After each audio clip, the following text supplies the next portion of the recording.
اللہ تعالیٰ کا لاکھ لاکھ شکر ہے کہ اس نے ہمیں ہماری زندگی کے اندر یہ مہینہ لایا، چاہے بہت تھوڑی ہے مگر ہم الحمدللہ اس کے آگے سر جھکاتے ہیں، عبادت کرتے ہیں اور رمضان کے روزے رکھتے ہیں، اس کا شکر بجا لاتے ہیں کہ اس نے ہمیں اس قابل سمجھا کہ ہمیں ایک مرتبہ پھر موقع دیا جائے رمضان مبارک کا۔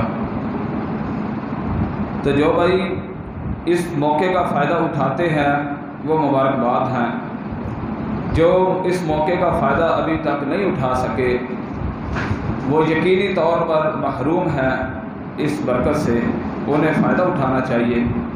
اور آج سے رمضان مبارک کا آخری عشرہ جو ہے وہ شروع ہو رہا ہے،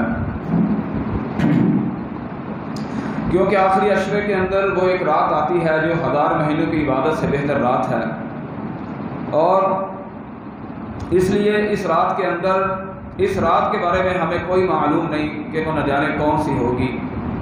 اللہ کے رسول صلی اللہ علیہ وسلم نے فرمایا کہ ان 5 تاک راتوں میں لیلۃ القدر کو تلاش کرو۔ تو ہمیں اس رات کو تلاش کرنے کے لیے، ہمیں جستجو کرنے کے لیے ہمیں ان 5 راتوں کے اندر ہمیں عبادت کرنی پڑے گی، نفل و نوافل پڑھنے پڑیں گے، اللہ تعالیٰ کے سامنے اپنے آپ کو پیش کرنا پڑے گا۔ محترم بھائیوں، چند باتیں جو اپنے اور آپ کی اصلاح کے لیے آپ کے ساتھ گزار کرنا چاہتا ہوں۔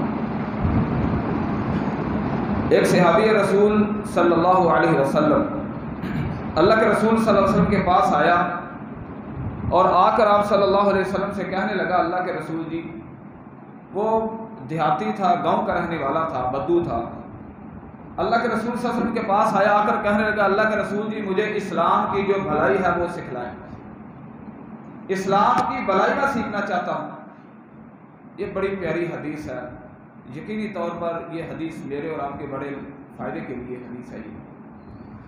آپ صلی اللہ علیہ وسلم نے فرمایا، اچھا اسلام کی بھلائی سیکھنا چاہتے ہو تو پڑھو سبحان اللہ والحمد للہ ولا الہ الا اللہ واللہ اکبر۔ کیا مطلب کہ تو پڑھو سبحان اللہ، اے اللہ تو پاک ہے، اے اللہ تو ہر قسم کے نقص و عیب سے پاک ہے، والحمد للہ، اور اللہ ہر قسم کی تعریف تیرے لیے ہے، تو واقعتاً قابل تعریف ہے کہ تو سارے کائنات جہان کو بنایا تم نے، ولا الہ الا اللہ، کہ تیرے علاوہ کوئی معبود نہیں۔ معبود اس کو کہتے ہیں کہ جس کی عبادت کی جائے، ہم عابد ہیں، اللہ معبود ہے۔ تو چوتھی چیز آپ نے فرمائی، پڑھو واللہ اکبر، کہ اللہ سب سے بڑا ہے۔ اللہ کی کبریائی سب سے بڑی بڑائی ہے اللہ کی۔ دنیا کے اندر بڑے بڑے لوگ آئے دعویٰ کرنے والے کہ ہم بڑے بڑے ہیں، بڑے بڑے ہاتھ مکے لہرانے والے، بڑے بڑے ہاتھ اٹھا کر بازو اٹھا کر بلند بلند دعوے کرنے والے، وہ سارے ملیا بھیٹ ہو گئے، انا ربکم الاعلیٰ کا دعویٰ بلند کرنے والے، مگر اللہ نے پہلے دن سے کہہ دیا تھا اللہ اکبر، کہ اللہ جو ہے سب سے بڑا ہے۔ واقعتاً اللہ تعالیٰ اپنے اس معیار پر پورا اترا، دنیا کے اندر سارے بڑے جو ہیں وہ ملیا میٹ ہو گئے یا ہونے والے ہیں، اللہ کی بڑائی آج بھی قائم ہے اور قیامت تک بلکہ نہ ختم ہونے والی اللہ کی بڑائی ہے۔ تو اللہ کے رسول نے فرمایا، پڑھو سبحان اللہ والحمد للہ ولا الہ الا اللہ واللہ اکبر۔ جب یہ باتیں بتلائی نا تو صحابی رسول صلی اللہ علیہ وسلم نے سنی یہ باتیں، اٹھ کر چل دیا، مسجد کے دروازے میں جا کے کھڑا ہو گیا۔ اب کمر اس کی ہے اللہ کے رسول صلی اللہ علیہ وسلم کی طرف، چہرہ ہے دروازے کی جانب، اور خاموشی سے کھڑا ہو گیا۔ اللہ کے رسول صلی اللہ علیہ وسلم اس کو دیکھ رہے ہیں۔ تھوڑی دیر گزری تو اللہ کے رسول فرماتے ہیں، ادھر آؤ بھائی، کیا ہوا، کیا سوچ میں پڑ گئے تم، کیا تمہیں ہوا؟ تو اللہ کے رسول صلی اللہ علیہ وسلم سے مخاطب ہو کر کہنے لگا، یہ تو میں اللہ تعالیٰ کے لیے بڑائی اس کی بزرگی بیان کر رہا ہوں، مجھے اس سے کیا فائدہ حاصل ہوگا، مجھے ان الفاظ کو پڑھنے سے مجھے فائدہ کیا حاصل ہوگا، مجھے کیا ملے گا؟ رسول اللہ صلی اللہ علیہ وسلم مسکرائے، آپ نے فرمایا اچھا پھر سن، جب تو کہتا نا یہ تسبیحات کو پڑھے گا اور ساتھ میں ان 3 الفاظ کا اضافہ کر، اللہم اغفر لی، اللہم اہدنی، اللہم ارزقنی، اللہم اغفر لی، اے اللہ مجھے بخش دے، اللہم اہدنی، اے اللہ میری ہدایت کا ساز و سامان جو ہے وہ مہیا فرما، اللہم ارزقنی، اللہ مجھے رزق عطا فرما۔ تو اللہ کے رسول صلی اللہ علیہ وسلم نے پھر فرمایا جب تو تسبیحات میں سے پڑھتا نا سبحان اللہ اے اللہ تو پاک ہے، تو اللہ آسمان پر کہتا ہے صدقتا، تو نے سچ کہا، ہر قسم کی پاکیزگی میرے لائق ہے، میرے علاوہ کسی کو یہ زیب نہیں دیتا وہ اپنی پاکیزگی بیان کرے۔ تو اللہ کہتا ہے صدقتا، جب تو کہتا ہے والحمدللہ، ہر قسم کی تعریفات اللہ کے لیے ہے، تو اللہ کہتا ہے صدقتا، تو سچ کہتا ہے میرے بندے۔ یہ ہم سب بھی کیا فائدہ اٹھا سکتے ہیں اس کا، ہم بھی ایسا کہہ سکتے ہیں، یہ وظیفہ ہم بھی کر سکتے ہیں۔ تو پھر تو کہتا ہے جب ولا الہ الا اللہ، اللہ تیرے علاوہ کوئی معبود نہیں۔ دنیا کے اندر جتنے دعوے کرنے والے عبادت کے معبد خانے کے سب جھوٹے دعوے دار اپنے، اللہ تو ہی عبادت کے لائق ہے، رکوع سجود کے لائق تو ہے، نظر و نیاز کے لائق تو ہے، اللہ نظر و نیاز تیرے نام کی بانٹی جانی چاہیے، اللہ قربانی تیرے نام کی ہونی چاہیے، ہر چیز تیرے لائق ہے۔ تو اللہ کیا کہتا ہے؟ اللہ کہتا ہے صدقتا، تو نے سچ کہا میرے بندے۔ پھر اللہ کو کہتا ہے بندہ اللہ اکبر، اللہ تو سب سے بڑا ہے، تیرے علاوہ کوئی بڑا نہیں، کائنات میں تیری بڑائی قائم ہے آج بھی۔ تو اللہ تعالیٰ کہتا ہے صدقتا، تو اللہ پھر کہتا ہے مانگ میرے بندے، کیا مانگتا ہے؟ بندہ کہتا ہے اللہم اغفر لی، اے اللہ مجھے بخش دے۔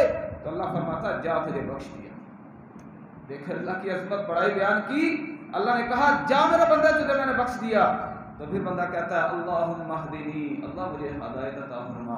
تو اللہ کہتا ہے جا میں نے تیرے لیے ہدایت کے رستے کھول دیے، جا جہاں تو چاہے گا مجھے پائے گا، میری عظمت و بزرگی کو پائے گا، تو مجھے قریب طرف نہیں پائے گا، میں نے تیرے لیے سارے رستے ہدایت کے کھول دیے۔ پھر بندہ کہتا ہے اللہم ارزقنی، اللہ مجھے رزق عطا فرما۔ تو اللہ فرمائے گا جا میں تجھے رزق عطا فرمایا، تو ہاتھ نہیں کسی کے آگے پھیلا سکے گا، تو جب بھی مانگے گا مجھ سے مانگے گا، میں تیرے لیے رزق کے سارے خزانے ہیں وہ منہ کھول دوں۔ تو محترم بھائیوں، ہم اس چیز سے یقینی طور پر فائدہ اٹھا سکتے ہیں۔ اور شروع کے اندر جیسے میں نے آپ حضرات کے سامنے بات کی، یہ تو وظائف میں نے آپ کو بتلائے کہ اگر ہم رات کے وقت بیٹھ کر اللہ تعالیٰ کی عبادت کرنا چاہیں، ذکر و اذکار کرنا چاہیں، تو یہ وظیفہ ہے۔ اس کے بے شمار اللہ کے رسول صلی اللہ علیہ وسلم نے وظائف بیان فرمائے وظیفے کے۔ ایک جو ہے میں نے آپ کو اس کی جو عظمت و بزرگی میں اس وظیفے کی میں نے آپ کے سامنے رکھی ہے۔ اب ہمارا مقصد جو ہے اللہ تعالیٰ کی عبادت کرنا، وہ کیا ہے؟ وہ ہے اللہ کا قرب حاصل کرنا، اللہ کی محبت پا لینا، اللہ کا تقرب حاصل کرنا۔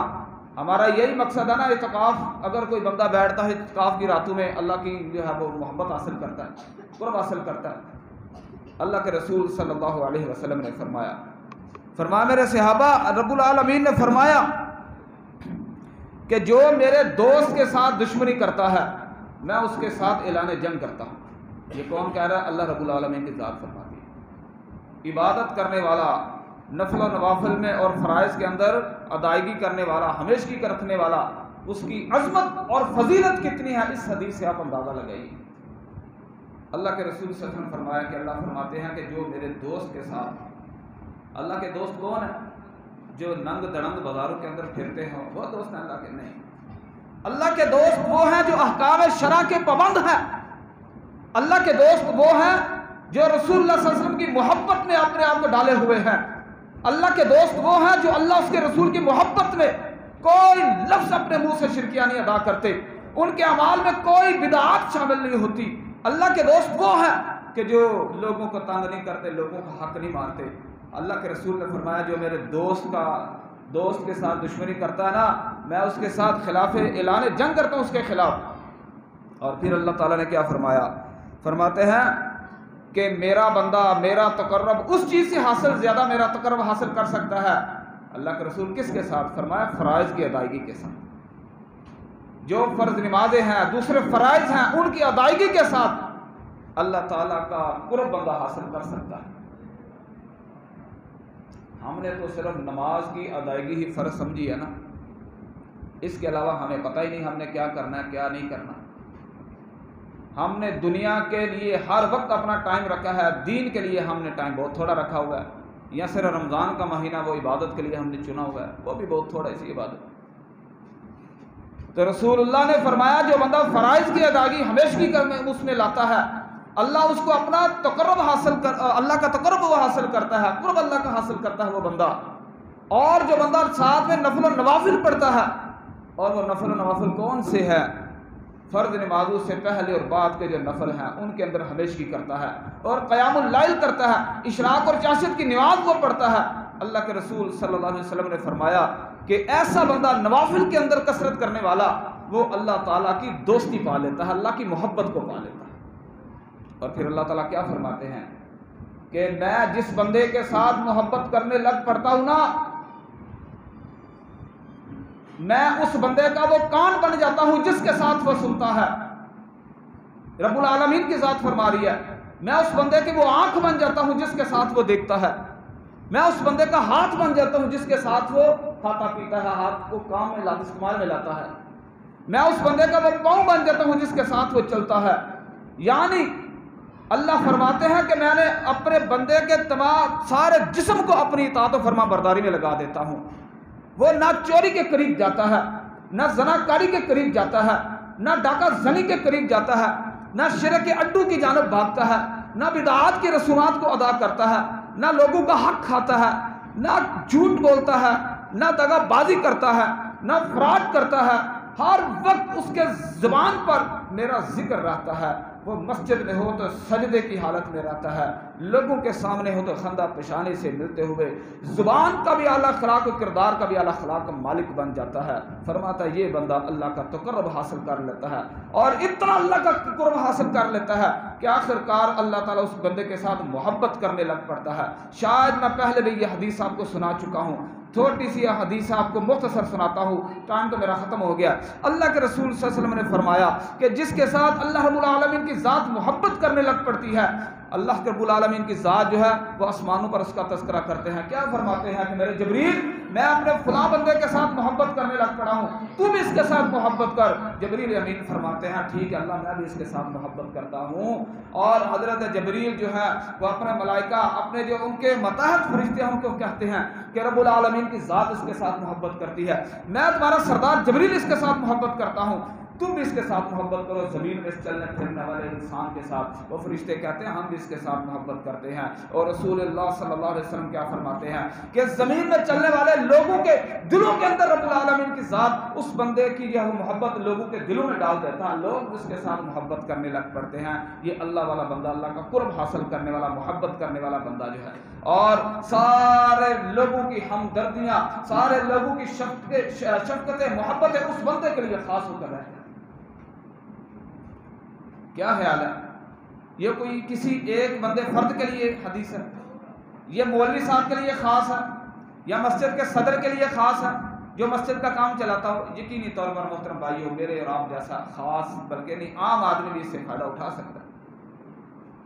یہ طاق کراتے ہیں اتنی عبادت کرو رب کی، اتنی عبادت کرو، اور ویسے بھی آج کل ہماری اعتکاف کی سنت جو ہے بڑی معدوم ہوتی چلی جا رہی ہے۔ کچھ حکومت کی پابندیاں اور کچھ ہم میں سے سنت کا شوق ہے وہ جاتا رہا ہے، اور اعتکاف اگر نہیں بھی آپ کرنا چاہتے تب بھی مسجد کھلی ہے، طاق راتوں کے اندر طویل سجدوں میں پڑے رہو، عبادت کرتے رہو، اور اللہ کے آگے گڑ گڑا کر روتے رہو، رکوع سجود کی کثرت کرو، قرآن کی تلاوت کرو، اتنی تسبیحات پڑھو، اتنی تسبیحات پڑھو کہ کل سحری کرنے سے پہلے رب العالمین عرش پر اپنے فرشتوں سے مخاطب ہو کر کرے میرے اور آپ کے بارے میں، کیا میرے فرشتوں، میں بھی اس بندے کے ساتھ محبت کرنے لگ پڑا، تم بھی اس بندے کے ساتھ محبت کرنے لگ پڑو۔